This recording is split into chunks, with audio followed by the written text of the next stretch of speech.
Africa, radical Muslim groups are pursuing their goal of creating the first Islamic continent. Recently, I traveled to the Indian Ocean island of Zanzibar to document how one such group is playing its part to achieve this goal. Its method is to kidnap Christian girls and boys and force them to convert to Islam. Here's the story of one Christian girl's odyssey into the dark world of Islamic kidnappings.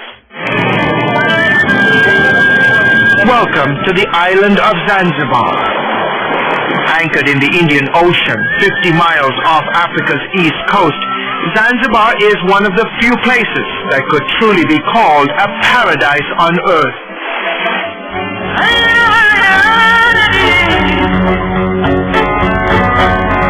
But there's more to this tropical island than meets the eye. Zanzibar was once East Africa's main slave trading port. By the mid-1800s, 50,000 slaves were bought and sold each year. The dealers sailed here from across Asia and the Middle East. They returned with their boats filled with men, women, and children. The practice was eventually outlawed.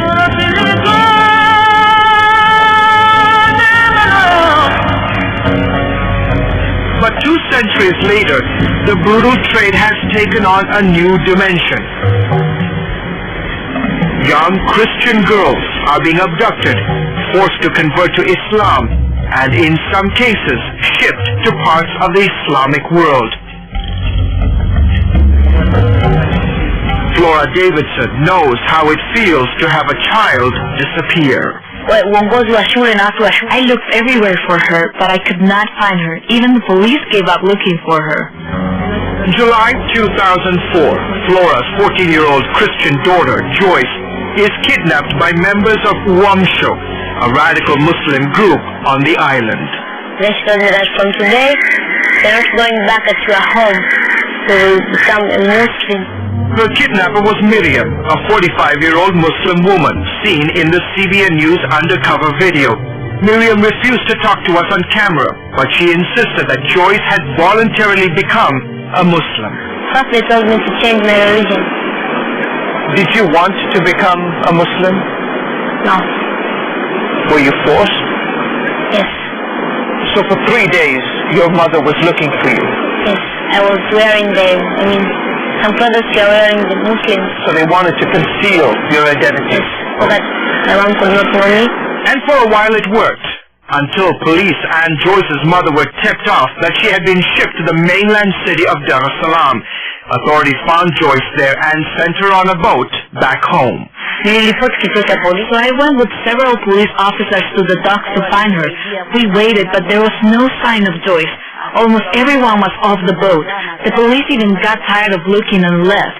But then suddenly, I saw this small girl. A small girl who was completely veiled that even her mother, at first glance, did not even recognize her own daughter. But then, a clue. I noticed her legs and the way she walked, and immediately I knew that this was my daughter under that veil. I walked up to her and lifted her veil, and there she was, my daughter. I had found her.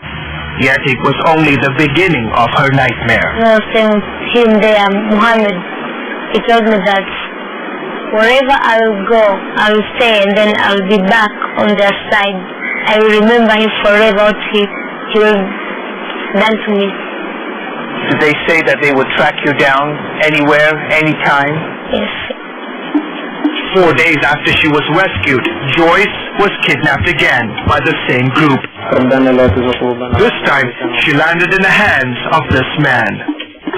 We help educate the new converts and give them guidance on how to live as a good Muslim.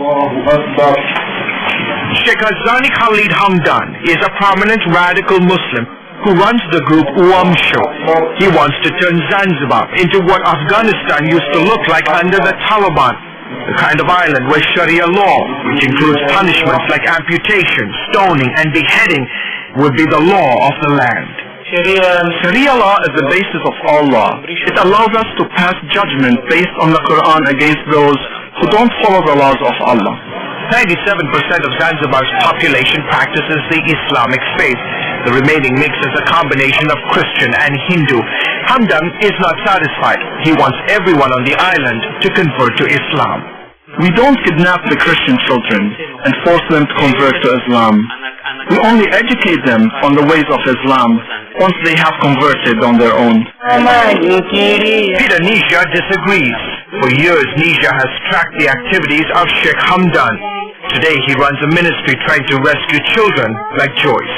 The objective is to have as many good Muslims who advocate the Sharia.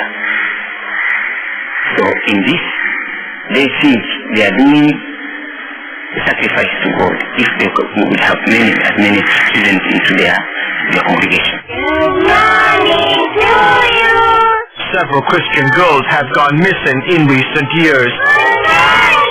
Many Christian parents are worried that what happened to Joyce could happen to their children.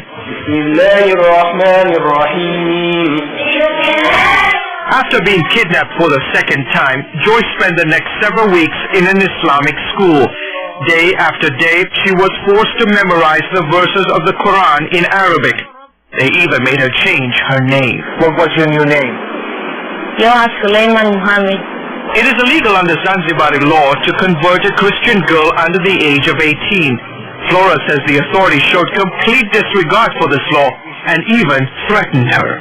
I was warned that if I continue looking for my child, they would arrest me.